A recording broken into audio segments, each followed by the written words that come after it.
अभी हाल ही में आपने इंदिरापुरम में कई घरों में आग लगने की खबर सुनी थी। बताया जा रहा है कि आग इतनी भयानक थी कि रहने वालों के घर में एक सुई तक नहीं बची, यानी जीवन भर की कमाई जलकर राख हो गई। तब सभी के मन में एक सवाल आया कि अब दोबारा कैसे होगी शुरुआत। कैसे करोड़ों के घर जलकर राख हो गए और कैसे उसमें रखा करोड़ों का सामान भी स्वाहा हो गया। आप जानते ही हैं कि हर इंसान बड़ी मेहनत से किसी घर को बनाता है, अपने एक एक ख्वाब जोड़कर उस घर को सजाता है, तभी इसे सपनों का घर कहा जाता है। लेकिन आपके इसी सपनों के घर को अगर खुदा न खास्ता कुछ हो जाए तो क्या होगा। इसी घर को दोबारा बसाने में शायद आपको लंबा समय लग जाए। फिर से शुरुआत कैसे हो, तो इसका जवाब है इंश्योरेंस। इंश्योरेंस का दूसरा नाम ही मुश्किल समय में आपकी आर्थिक मदद करना है।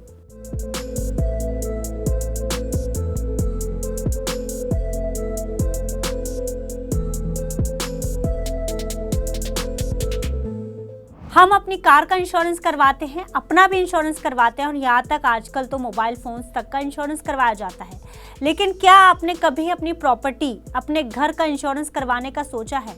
होम और प्रॉपर्टी इंश्योरेंस क्यों ज़रूरी है? क्या वाकई में इस इंश्योरेंस को ज़रूरी समझा जाता है? क्योंकि वो घर जिसे आप बड़ी मेहनत और प्यार से बनाते हैं या खरीदते हैं, वो आपके जीवन का सबसे बड़ा निवेश होता है। लेकिन क्या आपने कभी सोचा है कि आज के समय में इसे सुरक्षित रखना हमारे लिए सिर्फ एक ऑप्शन बन नहीं रह गया है, बल्कि एक ज़रूरत बन चुका है। क्योंकि प्रकृति के विनाश का कोई अंदाज़ा नहीं लगाया जा सकता और ऐसे ही कोई अनहोनी कभी भी घट सकती है।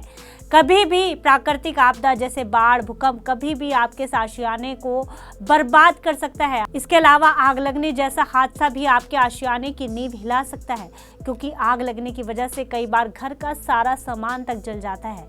ऐसी अनहोनियों से अपने भविष्य को बचाने का एक ही तरीका है, खुद को पहले से तैयार करना। ऐसे में सवाल उठता है कि होम और प्रॉपर्टी इंश्योरेंस लेना कितना ज़रूरी है और इसे कैसे लिया जा सकता है ताकि आपकी ज़िंदगी के सबसे बड़े निवेश को सुरक्षित कवर मिल सके।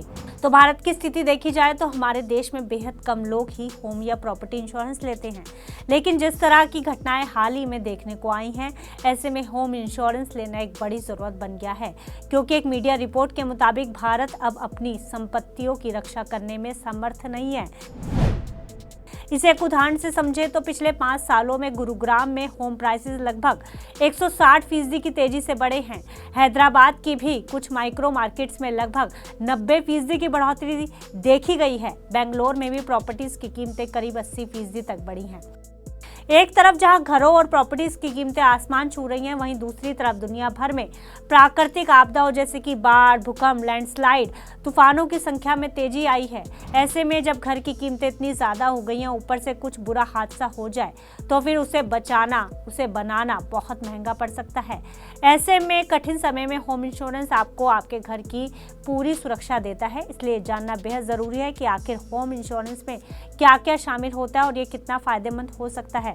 सबसे अहम बात, होम इंश्योरेंस सिर्फ आपके घर की दीवारें या छतों की ही सुरक्षा प्रदान नहीं करता, बल्कि इसमें आपके घर के सामान, फर्नीचर, इलेक्ट्रॉनिक्स, आभूषण तक सभी कवर होते हैं। ये कवर आपको प्राकृतिक घटनाओं जैसे बाढ़, तूफान, भूकंप, लैंडस्लाइड और हादसों जैसे आग, विस्फोट, तोड़फोड़ जैसी आपदाओं से सुरक्षा प्रदान करता है। हालांकि होम इंश्योरेंस को लेकर एक मिथ है कि इसका प्रीमियम काफ़ी ज़्यादा होता है, लोग इसलिए नहीं लेते, लेकिन इस बात में कोई सच्चाई नहीं है। कई पॉलिसी ऐसी हैं कि जिसमें आपके 50 लाख तक की कीमत के मकान और 10 लाख तक के सामान के लिए लगभग 1240 रुपये सालाना प्रीमियम भरना होता है। ये प्रीमियम बहुत मामूली है अगर आपके सामान को देखा जाए तो। ये लोकेशन टू लोकेशन और एसेट के हिसाब से बढ़ या घट सकता है। वहीं 1 करोड़ की संपत्ति के लिए 3 से 4 हज़ार रुपये सालाना प्रीमियम हो सकता है।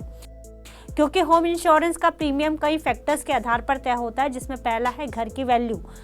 घर की वैल्यू जितनी ज़्यादा होगी, आपको उसके लिए उसी परसेंटेज के हिसाब से प्रीमियम ज़्यादा चुकाना होता है। 10 से 20 लाख के मकान का प्रीमियम 1 करोड़ के मकान की अपेक्षा कम होगा। इसके अलावा कवरेज का जो प्रकार भी आपकी प्रीमियम की राशि तय करता है। जैसे आप केवल इमारत का इंश्योरेंस लेना चाहते हैं या उसके अंदर रखे सामान या फिर दोनों का। इसके अलावा घर की कंस्ट्रक्शन और घर की एज भी प्रीमियम की राशि तय करने में अहम भूमिका निभाती है। अगर इमारत बहुत पुरानी या खराब हालत में है या फिर उसकी कंस्ट्रक्शन में महंगे पत्थर का इस्तेमाल हुआ है तो प्रीमियम की राशि बढ़ सकती है। वहीं कुछ इलाके ज्यादा रिस्क वाली जगह पे हो सकते हैं, उन इलाकों के लिए ज्यादा प्रीमियम चुकाना पड़ सकता है। और ऐसा नहीं है कि आप सिर्फ अपनी प्रॉपर्टी का ही इंश्योरेंस करवा सकते हैं, बल्कि किराए पर रहने वाले भी अपने सामान और संभावित लायबिलिटी का इंश्योरेंस कवर ले सकते हैं। ऐसे ही आप कमर्शियल प्रॉपर्टी जैसे दुकान और गोदाम के साथ साथ रखे उसमें सामान का भी इंश्योरेंस कवर ले सकते हैं। इतने फायदों के बावजूद हमारे देश में होम इंश्योरेंस लेने का जो रेशियो है वो बेहद कम है। इसके पीछे है जानकारी की कमी और ये लगना कि आपकी संपत्ति पूरी तरह सुरक्षित है। दो बड़े कारण हैं। जहां 5 साल पहले जो घर आपने 30 लाख का लिया, आज उसकी कीमत 60 लाख रुपए हो गई है। सोचकर देखिए कि डिजास्टर की स्थिति में आपकी लागत दोगुनी से 3 गुना ज्यादा हो जाएगी। ऐसे में एक इंश्योरेंस लेना बेहद जरूरी हो जाता है। लेकिन इंश्योरेंस लेते समय कुछ बातों को जरूर ध्यान में रखें, जैसे पॉलिसी लेने से पहले घर और प्रॉपर्टी की रिकंस्ट्रक्शन कॉस्ट और अपनी संपत्ति व उसके अंदरूनी सामान की कीमत का आकलन ठीक से करें। साथ ही ये भी सुनिश्चित कर लें कि आपकी पॉलिसी में मकान और अंदरूनी सामान दोनों का कवरेज शामिल हो। अपनी लोकेशन के हिसाब से ही अपना प्लान चुनें। पॉलिसी में दी गई सारी जानकारी, शर्तें और एक्सक्लूजन को ठीक से जान लें ताकि आपको बाद में कोई नुकसान ना हो। किराए पर रहने वाले अपने सामान और लायबिलिटीज के हिसाब से कवरेज लें। प्रीमियम का कंपैरिजन करें और कंपनी की क्लेम सर्विस और क्रेडिबिलिटी चेक करें, तभी इंश्योरेंस खरीदें।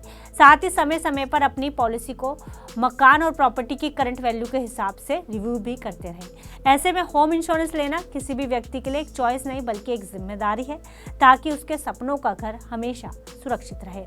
फिलहाल इस जानकारी में इतना ही। आप इसी तरह की जानकारी के लिए देखते रहिए घर की बात, सिर्फ और सिर्फ TV9 भारतवर्ष पर।